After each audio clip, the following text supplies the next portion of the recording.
Correction de l'exercice 1, page 92. Complète les propriétés.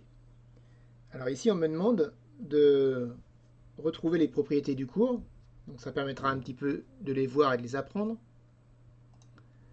C'est dans la partie où on ne sait pas encore que le quadrilatère est un parallélogramme et on se demande à quelles conditions un quadrilatère se transforme en parallélogramme.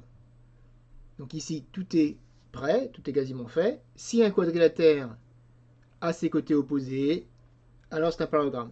Et il manque juste qu'est-ce qu'il doit y avoir comme propriété sur les côtés opposés du quadrilatère pour que ça devienne un parallélogramme.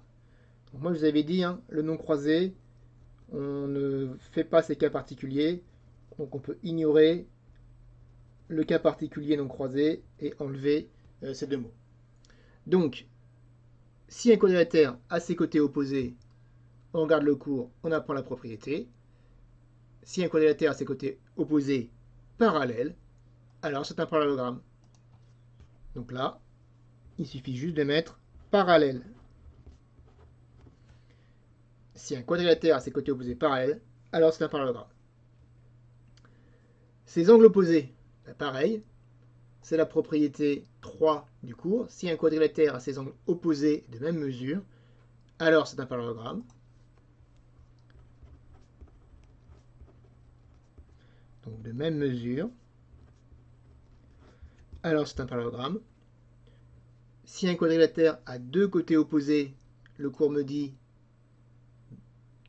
s'il a deux côtés opposés parallèles et de même longueur, alors c'est un parallélogramme. Donc c'est parallèle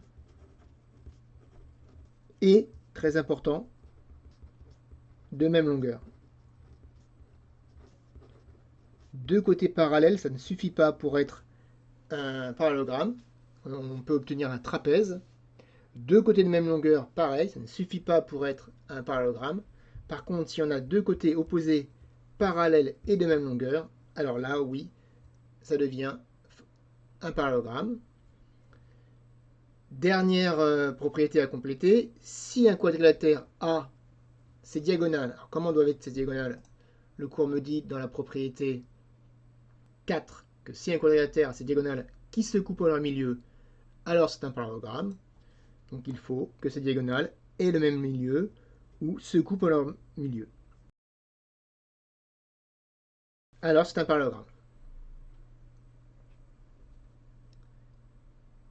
Alors, on va utiliser ces propriétés pour faire la question B. Indique le numéro de la propriété qui permet de savoir que le quadrilatère est un parallélogramme, uniquement en se basant sur les propriétés qui sont indiquées. Donc dans cette figure, j'ai un quadrilatère avec ses diagonales qui sont un petit peu particulières.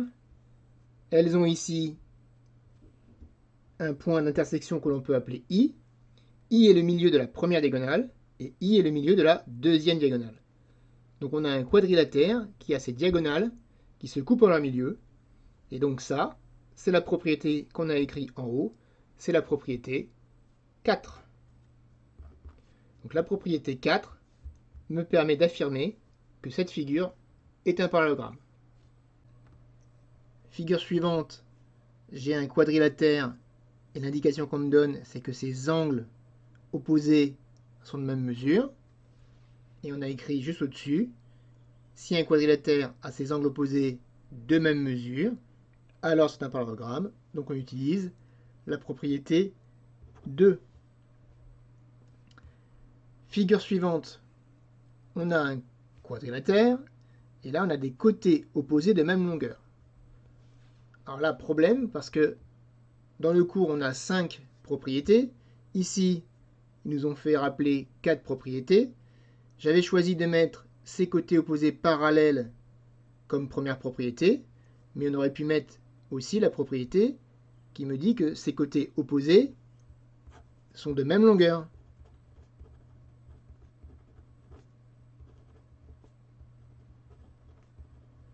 Donc en fait, il y a deux propriétés en une qu'il faudrait séparer.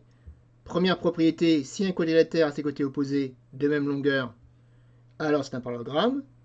1 bis, si un quadrilatère a ses côtés opposés parallèles, alors c'est un parallélogramme. Et ici, ce qu'on utilise, c'est les côtés opposés de même longueur. Donc c'est la 1 bis, parce que j'avais écrit la 1 comme étant les côtés opposés parallèles, et la 1 bis côté de même longueur. Figure suivante.